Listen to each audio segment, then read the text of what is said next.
Hey, everybody, and welcome to Panthers on the Plus. I am your host, Sports Director Nick Carboni here at WCNC Charlotte. We do this every Monday night at 9 o'clock. We debrief on the Panthers game the day before, and we look ahead to the next one. And when I was looking at the schedule this summer for this very spot, I thought I got to get Greg Auman from Fox Sports, and he kept his promise from about 6 months ago, and here he is. Greg, we almost had it to where this would have been one of the biggest games in the NFL this weekend, and you're down there in Tampa between the Bucs and the Panthers. When you look at the Panthers game yesterday, it's really just indicative of their entire season, isn't it? Win one, lose one. Big victory, letdown loss. How surprised were you that they could not get it done at New Orleans? A little surprising. I mean, it's one of those where Saints obviously won in Charlotte a couple weeks ago. So like the idea that they would lose the game in itself wasn't unfathomable. But to be up 10 and then to be up 7 late, I was like done with my post-game stuff in Chicago and literally watching on my phone. And I think there was a moment there where, whatever it was, like Saints went for a field goal when they were down 7. And I was like, oh, that might do it. But yeah, Saints are a weirdly hot team that has now beaten, they're basically the official spoiler of the NFC South. But yeah, it's one of those where, Carolina is definitely, as much as really any team, you think about a team that's beaten the Packers, that's beaten the Rams, that has had huge wins, but also has had some of these just really, really costly losses now when you look back on things. And you cover the entire league, and I hear folks talk about the Panthers like, how can they be like this one week and this the other week? They are just a 500 team, right? Isn't that what 500 teams do? Is it just the way they do it that kind of stands out? Well, and the other thing is that I think they've exceeded expectations. Like the Bucs and the Panthers are both 7-7, but it means two very different things. I think the Bucs are ashamed to be 7-7 right now, if you will. And for the Panthers, this is a great step forward. To go from 2 wins to 5 wins to what should be 8 or 9 wins is really good progress in a coach's first 2 years. So it's been uneven, but I think to be where they are, if you had told most Panthers fans in August you'd be 7-7, you'd take that. I assume you had some interactions with Coach Dave Canales in Tampa. When you covered the Bucs. Well, you cover the whole league, but obviously know them well. What do you think of his first year and 3 quarters here in Carolina as he tries to get this group to play consistent football? Really impressed. Dave was a guy that it made sense to me when they hired him because it was a difficult job, and I felt like Dave was a guy. Didn't necessarily have a head coach resume, only 1 year as an offensive coordinator, as a play caller, and yet I felt like if you got him in the interview, his positivity, his energy, his genuine, just upbeat nature was really well suited for that job. Someone who would be patient, who would be positive in a difficult situation, and it's played out, probably about as well as you could ask for a 2-year arc for them. You think about a year ago, just the uncertainty of whether Bryce was the guy or not, benching him for 3 games, only really comes back immediately because Dalton got hurt. And then to have him kind of reclaim the job has been really compelling. And I think, to see the way the franchise has built around him, first, upgrading the line last year, last 2 first-round picks and receivers, they've taken away a lot of the excuses he had as a rookie. He has surrounding talent now, and I think he's been better for it. I forget how long it's been. Like the Panthers have gone the longest as an NFL franchise without a quarterback throwing 20 touchdowns in a season. I think it's 17 maybe with Cam. So it's a 20 seems like a really small measure for quarterback touchdown success. But Bryce is right there. I think he's either at 19 or 20. Should be at 19 now. Yeah, after yesterday. 19, right. So on the cusp of it, should get it. And for him, that's good. And then I felt like even last year when they made progress, I felt like Bryce, more often than not, they won with him but not because of him.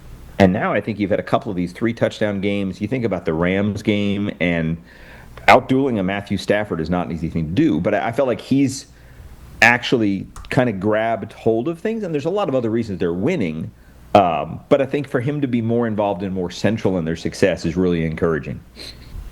All right, well, you talk about the coaching staff, with Dave Canales and seeking consistency.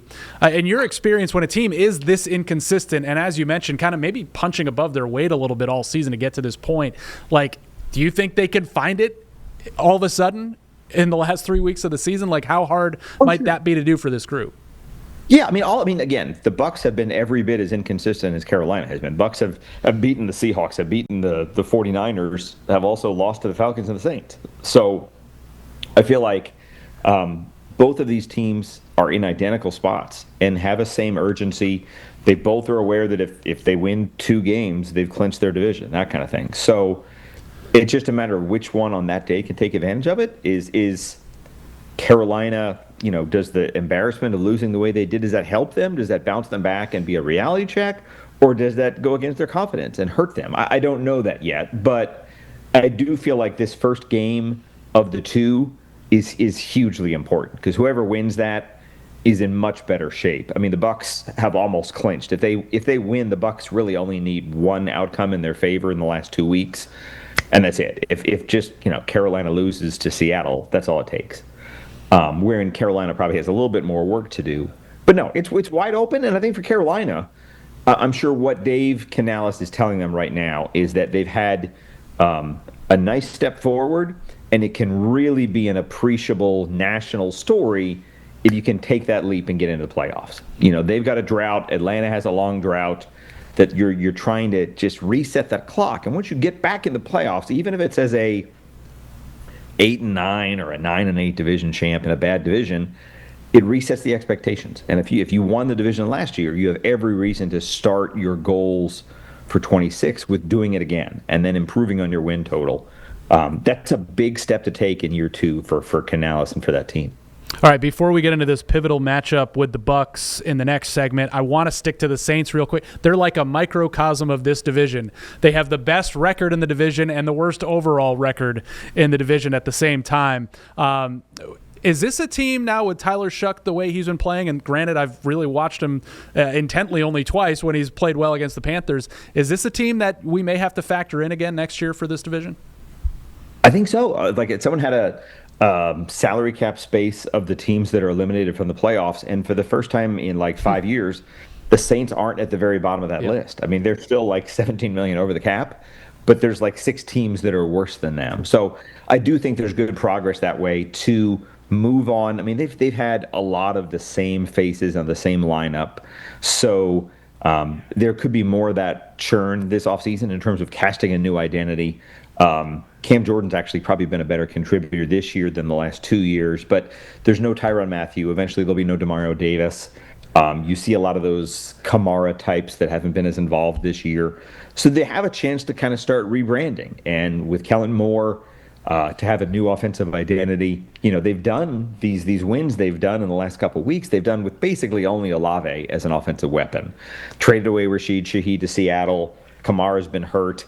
You got backups all over the place. Offensive line is still a work in progress. But to see them I forget what their last schedule is, but I think they have Jets and Titans still on their schedule, to where it could easily, look like a 3-win team maybe 4 weeks ago. This could be a 6-11 team, a 7-10 team, which is a big step forward from where they looked to be even a month ago. All right, Greg Auman did the math. We're going to talk about Bucs-Panthers matchup and playoff scenarios coming up next here on Panthers on the Plus.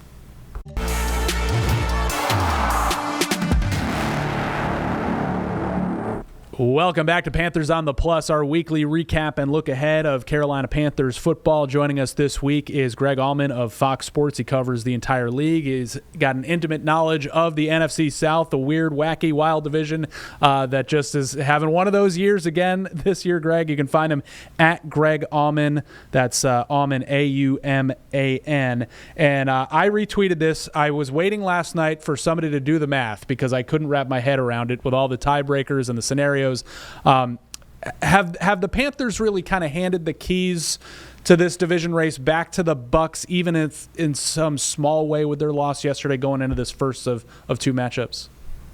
Yeah, this was a remarkably costly loss for Carolina in terms of, they were, they closed that out, they win, they win and they're in on Sunday. It's that simple and that close to happening.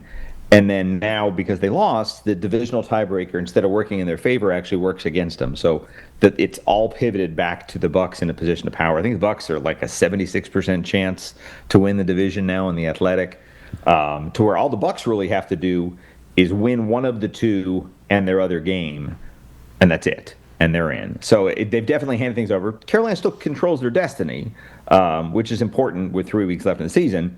But it's definitely an easier path for Tampa Bay, especially when you think about the fact that they've lost 2 division games in a row at home and now are still kind of standing where they would be if they'd won them. You got head-to-head, you got division record, you've got common opponent winning percentage. Like, how far down the tiebreak? Is that where we end down this tiebreaker list? We're not getting close to coin toss territory, I know that. I think so. It's like the one that comes up that actually counts here is record versus common opponents. Yeah. So it's kind of like your division plus the 2 divisions you both played. And as it stands, the Bucs are 1 win ahead. Yeah. The Week 17 games, which are Bucs against Miami and Panthers against Seattle, both count towards that. So in theory, if the Panthers were to win and the Bucs were to lose in Miami, that would be evened out. And then that kind of moves past that. So you could have them in their same record, same division record right now. As tiebreakers go, it's only going to matter if they split their 2 games. Because obviously, if either team sweeps, they've got it. There's no tiebreakers to worry about. Yeah. You got the head-to-head, it's over. But what comes up are these weird permutations where they split, and then there's different scenarios in Week 17, whether they both lose, they both win. You could have an 8-9 division champ. You could have a 10-7 division champ. It's still kind of all over the map as much as it can be with 3 weeks left. So a couple of weeks ago, the Panthers get this massive victory over the then, NFL, darling LA Rams, and they sit for a couple of weeks and they get propped up to sole possession of first place because of those 2 Bucs losses. It felt like around here that should have kind of elevated them to go out and take care of business yesterday. You were hanging out with the Bucs today, I believe. I mean, were they buoyed by what they saw the Panthers do in that loss? I think so. Like Tristan Wirfs, they're all-pro left tackle, literally called it a lifeline.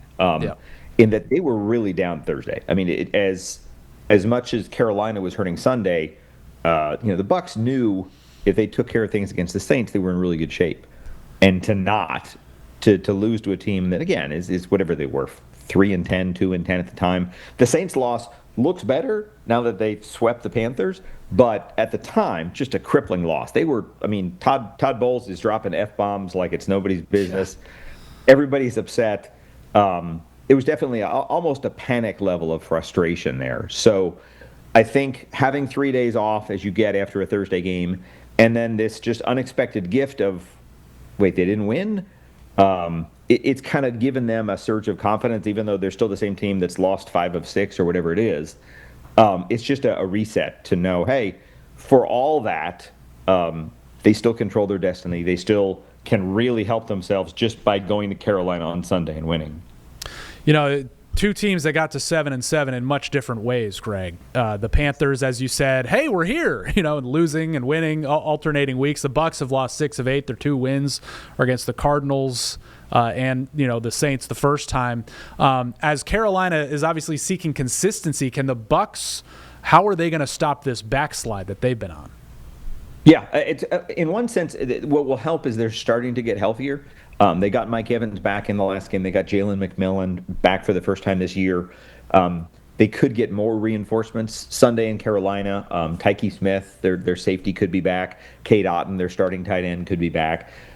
They've also lost a corner. They just put a corner on IR. So they've been in a perpetual state of shorthandedness because of injuries all season.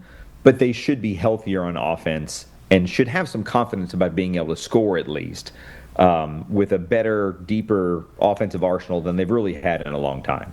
And much different dynamics within the buildings at this point in the season. For once here in Carolina, we're not, asking a coach about his job security and how often he meets with the team owner and what those meetings are like. And in Tampa, I know, Todd Bowles is obviously under a microscope, was able to come back. And if they miss the playoffs, is it as simple as that he would be let go, or do you think he still would have a chance to stay? I don't know.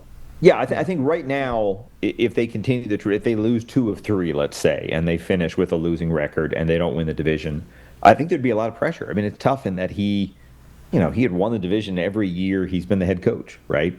And their record had gotten better each year. So I think if you get away from that positive trend, especially if you had a year where you were 5-1, and they've had all these injuries. So to me, it would be understandable if the Bucs ownership saw the injuries, kind of realized the asterisk that puts on the season, and wanted to bring him back. They could.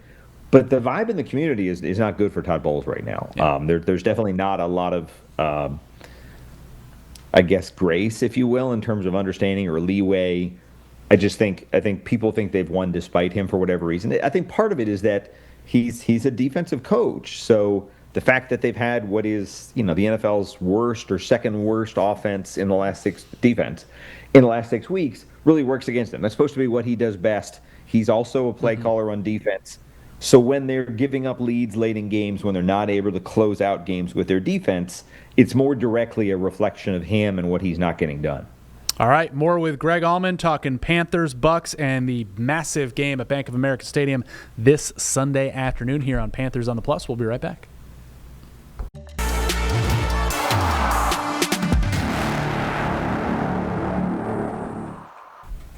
Back here with more Panthers on the Plus on WCNC Plus. Our guest tonight, Greg Auman, who covers the NFL for Fox Sports. And we'll get into some big NFL headlines in a moment, Greg. But first, want to sharpen our focus again once more on Sunday. And we can't talk about Panthers Bucs these days without talking about Baker Mayfield. The Panthers have this interesting stretch here. Interesting for playoff reasons, but they got Baker, Sam Darnold, and Baker again. Perhaps ghosts of quarterbacks past, but we'll see how they fare. The Baker Mayfield injury, how is it affecting him? I know it's the non-throwing shoulder, and how might it still be affecting him this week, if at all? Yeah, he's kind of been limited by a couple of things. He had an oblique for a while there in the middle of the season. I think he's scrambling less, first and foremost, and I think it's affecting his accuracy. He's just if you look at his first 8 weeks before the bye and his last 6 weeks after the bye, he's dropped off. He's gone from a 66% passer to a 54% passer. He's getting fewer yards per attempt. So I think it's one of those where I think because he's continued to play, you don't think of it as a limiting injury. But I do think he's not doing everything he could do. Sunday is a game where he'll have, again, at his disposal, Evans, Godwin, Ibuka, McMillan. Yeah. Tez Johnson, all of his best players are there. Bucky Irving is back and healthy. So the peripheral excuses, the supporting cast things that he hasn't had are there now. And it falls more squarely on him. He's just got to, obviously this is a game that means a lot to him going back to Charlotte. He's been pretty candid about that not being the best experience of his life there. So I think he has to kind of keep his emotions in check, too. You don't want to get too ramped up with the revenge factor or anything like that. I think it's one where you want to show up with your new team and have a good showing as much as anything. Off the top, can you think of where either side's advantages lie in this matchup, having not seen them play against each other in over a year? Right. I mean, I think Carolina, their defense has kind of been uneven, if you will. Some of the stats are really bad for Evero in terms of 31st in defensive EPA and stuff like that. So that's an opportunity for the Bucs for sure. I think their run game has been much better. Obviously, just kind of that two-headed monster there, both with Hubbard and obviously with Rico playing as well as he has. Both teams have taken some injuries on the offensive line and taken hits there. The Bucs are now down at least one starting corner, so having a guy like Ted McMillan becomes a little bit more dangerous there. There's lots of individual matchups that'll go back and forth. But I do think at the very base of this, it's two teams that like to and want to run the ball and take some of the pressure off their quarterbacks. And I think the one that's more likely to do that and run the ball consistently Sunday, that's a big first step to taking the pressure off and not getting your quarterbacks in a 35 throwing a lot, multi-pick type game that could be in the way. How is Baker, we're always wondering about, his personality and how that factors in. And it's been great for him in Tampa Bay. What has he been like through this kind of struggle here? Yeah, this has been like a month ago, I would have said it's about as happy as he's been, just in a really good place.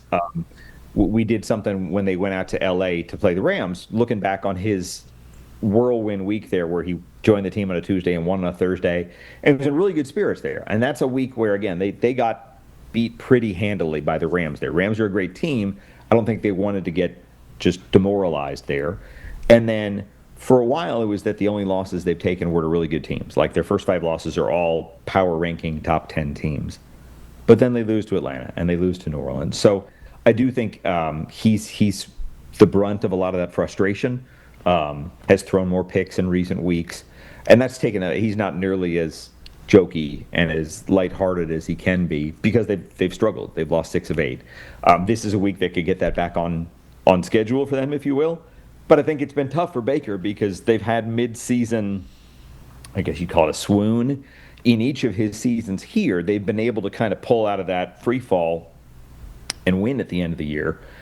But when you've lost to the Falcons and the Saints at home in a span of 5 days, you definitely wonder whether they'll be able to get out of it and close the year with wins this time around. All right, Greg, we got to expand out to the entire NFL, what you cover, and I know you're going to go cover the Sunday night game between the Patriots and Ravens, which is on our air on WCNC Charlotte Sunday night. And our hometown kid, Drake May, is just lighting it up for the Patriots this year. Tough lumps against the Bills here.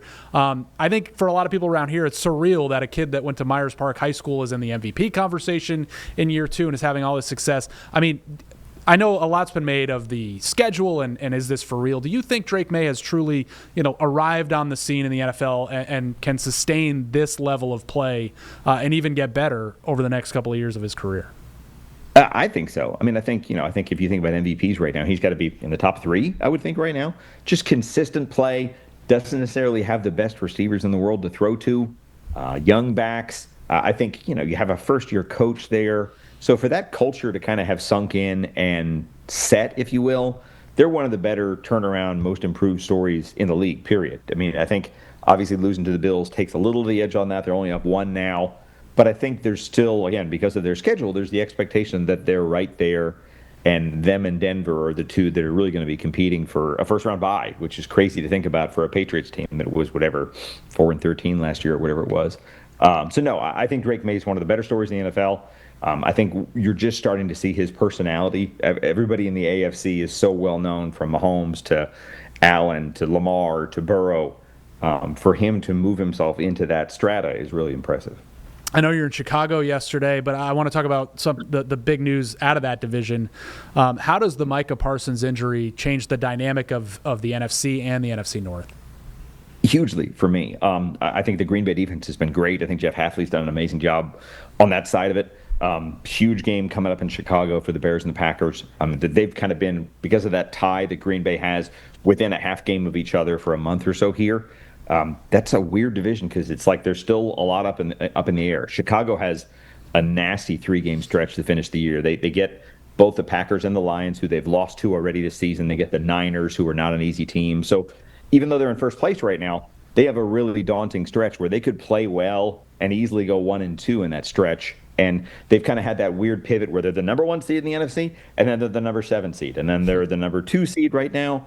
But if they lose on Sunday again, they drop back down. So these next 3 weeks will go a long way to whether the playoffs go through Chicago and Soldier Field, or whether they're a team that's going out somewhere else, going to Los Angeles, going to Philadelphia, playing on the road, which for a young team and a first-year coach, I think that's much harder in the playoffs to pull that off.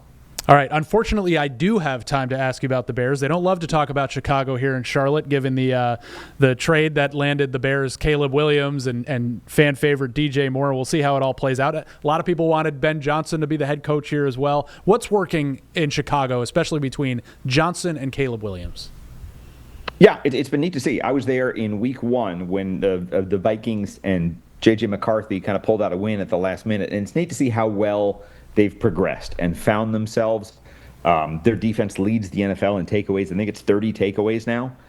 Just a really good unit to take over games. You think about the second half, I don't think the Browns were much of a threat yesterday, but it's 14-3 in the third quarter, and boom, boom, boom, it's 3 picks in a span of 10 passes for Shedeur Sanders, and it's over.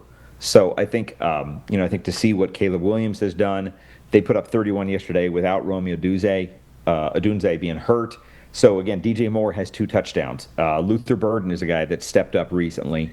The rookie tight end, Colston Loveland, has been a really good player for them in the second half of his rookie season. So their run game, again, they got rookies all over the field. They had a drive yesterday where I think it was 6 straight touches by rookies, where Monangai had a couple big runs. Loveland had a 24-yard catch. then Burden had a 40-yard catch down the field. So it's neat in that, again, everyone was excited about Ben Johnson and what he would bring and how quickly he could elevate an offense.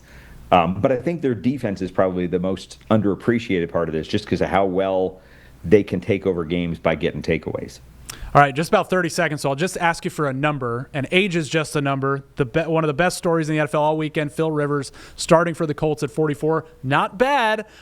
Give me the number. How many more of these games, these next 3 games for the Colts, is 44-year-old Philip Rivers starting? I think he can start. It's just whether they win. If they win 2 of 3, they're a playoff team. And again, like for what he did to have a touchdown pass, to have a field goal for the lead with a minute left, was a really good story until they went back down in the other way and hit a field goal. So I'll say he plays the remaining 3. It's just a matter of whether he gets 2 wins and gets them in the playoffs and avoids just this epic collapse of going from 7-1 to missing the playoffs. Anybody above 40, self-included, rooting for that guy for sure. Greg Auman from Fox Sports, thank you so much for joining us and lending your expertise on Bucs, Panthers, and everything NFL tonight. Thank you. No problem. Thanks for having me.